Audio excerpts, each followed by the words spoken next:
र विभिन्न आयोगहरू पनि गठन भएका छन् विभिन्न कालखण्डमा। आजसम्म नेपाल सरकारलाई बुझाइएको जति पनि आयोगका प्रतिवेदनहरू छन् ती सबै प्रतिवेदनहरूलाई एकमुष्ट रूपमा नेपाल सरकारले अध्ययन गर्छ र गर्नुपर्ने काम कारबाही त्यही हिसाबले गर्छ। धन्यवाद। म विपक्षी बेन्चका नेकपा एमालेको तर्फबाट प्रश्न राख्न समय दिन्छु। समय 2 मिनेट। सम्माननीय सभा महोदय, सम्माननीय प्रधानमन्त्रीज्यूलाई वास्तवमा हाम्रो राष्ट्रको सार्वभौमिकता, राष्ट्रिय अखण्डता र स्वतन्त्रता हामी सबैको प्राणभन्दा प्यारो चिज हो। आज नेपालको भूमि हामीले दावा गरिरहेका छौँ, नक्सा जारी भइसकेको छ। त्यो भूमिमा त्रिपक्षीय सरकारको ठाउँ नेपाल, चाइना र भारतको, तर आज नेपाललाई व्यवस्था गरिकन भारत र चाइनाका तर्फबाट द्विपक्षीय समझदारी कायम गरेर जुन व्यापारिक मार्ग निर्माण गर्ने काम धमाधम भइरहेको छ, यो सन्दर्भमा नेपाल सरकारको धारणा के छ, सरकारले के गरिरहेको छ भन्ने सन्दर्भमा म प्रधानमन्त्रीज्यूसँग चासो राख्न चाहन्छु। धन्यवाद। सम्माननीय प्रधानमन्त्रीज्यू। माननीय सदस्यज्यू, लिपुलेक लिम्पियाधुरा सम्बन्धी बुझ्न खोज्नुभयो जस्तो लागेको थियो।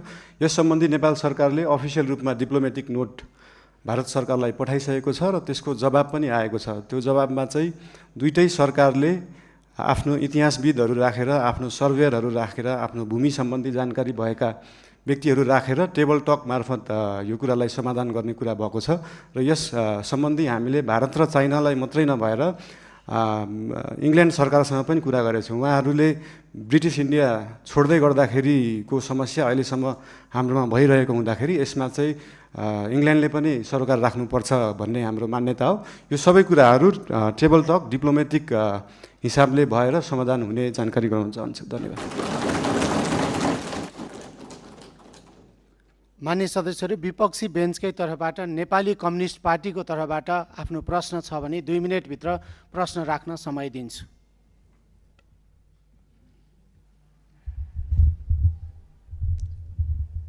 सम्मान्य सभामुखज्यू, सम्मान्य प्रधानमन्त्रीज्यू आज संसदमा उपस्थित हुनुभएको छ। यो लोकतान्त्रिक परिपाटीलाई उहाँले आत्मसात गरेर सार्वभौम संसदमा उपस्थित भएर प्रश्नको उत्तर दिने जुन जमर्को गर्नुभएको छ त्यसको निमित्त म सम्मान्य प्रधानमन्त्रीज्यूलाई हार्दिक धन्यवाद दिन चाहन्छु।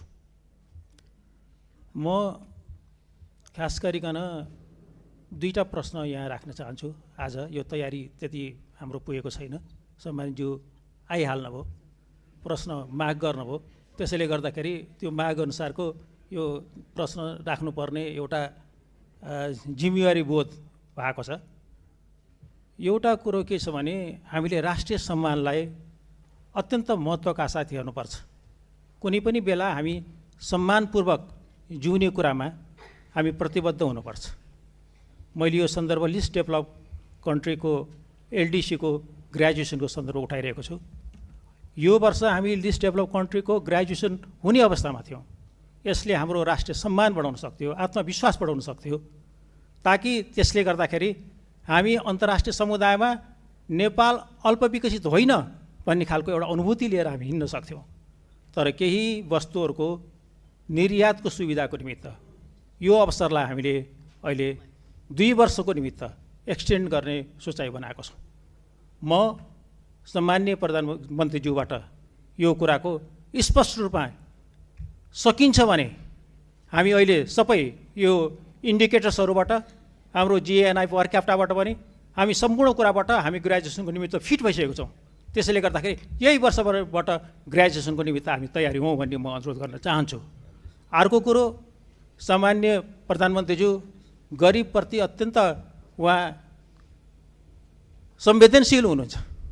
उहाँले त्यस सम्बन्धी गीत पनि गाउनु भएको छ। म के अनुरोध गर्न चाहन्छु भने अहिले जुन किसिमको सुकुम्बासी समस्याहरूमा डिल गर्न खोजिएको छ त्यो राज्यको तर्फबाट त्यो बिल्कुल सही तरिका भएन। उनीहरूको व्यवस्थापनको निमित्त एउटा उपयुक्त रणनीति तयार गरेर अगाडि जानुपर्ने थियो। त्यति मात्रै होइन, अहिलेको बजेट यो माथिल्लो तल र मध्यम वर्गको निमित्त मात्रै छ। निम्न मध्यम वर्गीय र गरिबको मुखी यो बन्न सकेको छैन। बजेटको डिस्कसनको बारेमा हामी यसमा थुप्रै प्रश्न उठाउनेछौँ, तर यसबारेमा सम्माननीय प्रधानमन्त्रीज्यूको आफ्नो सोच विचार र कसरी यो राष्ट्रिय अर्थतन्त्रलाई हाम्रो अर्थ राजनीतिलाई लैजाने भन्ने बारे पनि यहाँको सोच हामी जान्न चाहन्छौँ। धन्यवाद। सम्माननीय प्रधानमन्त्री। धन्यवाद सम्माननीय सभामुखज्यू। यो उदाहरण एउटा दिन चाहन्छु। यो लिस्ट डेभलप कन्ट्रीबाट डेभलपिङ कन्ट्रीमा जाने अथवा डेभलपिङ कन्ट्रीबाट डेभलप कन्ट्रीमा जानेमा हाम्रै छिमेकी राष्ट्र चीन, चाइना चाहिँ अस्ति भर्खरै डेभलपिङबाट डेभलपमा गएको थियो, जबकि त्यो डेभलपमेन्टको पराकाष्ठा नागिसकेको देश हो त्यो। यो कुराहरू चाहिँ एकदमै स्ट्राटेजिक रूपमा सरकारले सोच्नुपर्छ जस्तो लाग्छ। अहिले नै हामीले एलडिसीबाट ग्रेजुएट हुँदै गर्दाखेरि हाम्रो ट्रेडका कुराहरू, हामीले निर्यात गर्ने विषय वस्तुहरूमा चाहिँ लाग्ने करहरू अहिले छुट पाइन्छ। हामी चाहिँ निर्यातमुखी हुनुपर्छ। देशमा उत्पादन भएको चिजहरू चाहिँ विभिन्न राष्ट्रहरूमा हामीले एक्सपोर्ट गर्न पाऊँ भन्ने हिसाबले 2 वर्षलाई त्यसलाई टारेका हौँ। त्यसलाई अहिले आत्मविश्वास बढाउने भन्दा पनि देशलाई पैसा चाहिएको छ, पैसा बढाउनेतिर ध्यान गएको छ हाम्रो।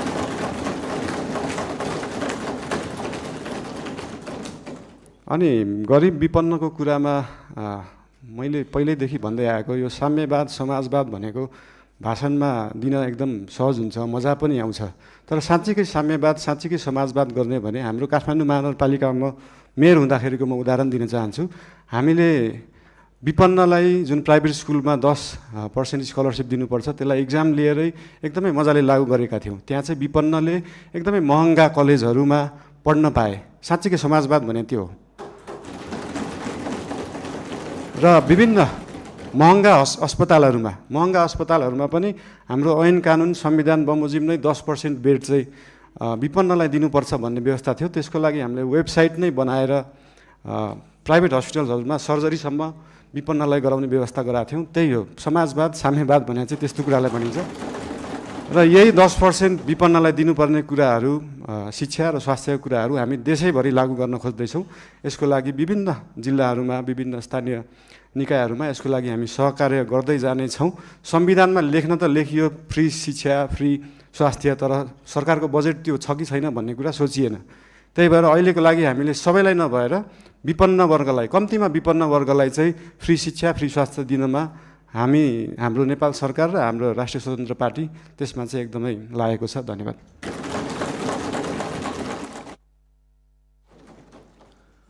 विपक्षी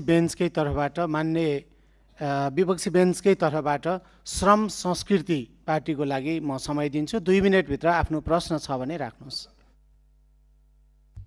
हेलो, सम्माननीय सभामुख महोदय, सम्माननीय प्रधानमन्त्रीज्यू, निकै लामो समय पछाडि आज प्रश्न गर्नु पाइयो। तर कता कता हामीले नियमहरूले अलिकति ख्याल गर्नुपर्छ होला भन्ने लाग्छ। विधि र विधिको शासन हामीले कायम गर्नुपर्छ भन्दै म यहाँ 3-4 प्रश्न राख्न चाहन्छु। सबैभन्दा पहिला सुकुम्बासी र यो अव्यवस्थित समस्या लामो समयदेखि चर्किँदै आएको यो व्यवस्थापन साँच्ची नै सामाजिक सञ्जालमा मात्र हुन्छ कि व्यवहारमा हुन्छ, यो कहिलेसम्म हुन्छ भन्न चाहन्छु।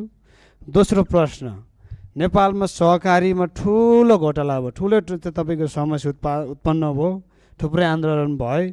यो जीवी राई भन्ने जस्तै जीवी राई लगायत अन्य चाहिँ थुप्रै सहकारी ठगीहरू गर्ने कहिले पक्राउ हुन्छ, स्पेसली जीवी राई।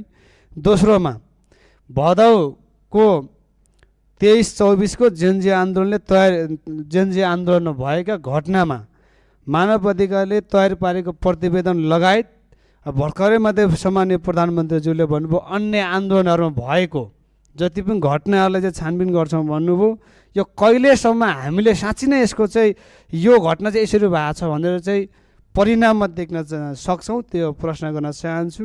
र अर्को, कालोपानी लिपुलेक लिपिया धुराको समस्या निकै लामो समयदेखि चल्दै आएको छ र अन्य सीमामा थुप्रै समस्याहरू छन्। त्यो सीमामा चाहिँ कहिले सरकार छ भने सीमाका चाहिँ आम नागरिकहरूले अनुभूति गर्न सक्छन्, त्यो प्रश्न गर्न चाहन्छु। र मैले सम्माननीय प्रधानमन्त्रीज्यूको कार्यकक्षमा आएर यो बाँदर व्यवस्थापनको चाहिँ ठुलो जो हामीले चाहिँ 3टा उपायसहित सम्माननीय प्रधानमन्त्रीज्यूको कार्यकक्षमा आएर मैले लिखित रूपमा दिएको थिएँ। हामीले स्वाधीन र राष्ट्रवादको कुरा गरिरहँदाखेरि चाहिँ कृषि र किसान बिना हामीले स्वाधीन राज्य देश चाहिँ परिकल्पना गर्न सक्ने जस्तो मलाई लाग्दैन। यो बाँदर व्यवस्थापन कहिले हुन्छ भन्न चाहन्छु। यसमा श्रेष्ठ सबैजना लाग्नुपर्छ। यो हाँस्ने कुरा होइन, यो श्रेष्ठ कुरा छ, लाखौँ किसानसँग जोडिएको कुरा हो। हस्, धन्यवाद। बाँकी कुरा फेरि अब अर्कोमा गरौँला। र एउटा कुरो, यो चाहिँ नेवालीको 56को 15जनाले कम्तीमा सोध्ने भन्ने छ। हाम्रो अरू साथीले पनि सोध्न चाहनुहुन्छ होला। समुख महोदय, यो नेवालीले चाहिँ कार्यान्वयन गर्नुपर्छ होला। धन्यवाद। सम्माननीय प्रधानमन्त्री। सम्मान्य सभामुख महोदय, यो सुकुम्बासीको विषयमा धेरै कुराहरू आएका छन्। हामीले काठमाडौँ उपत्यकामा रहेका खोला किनारमा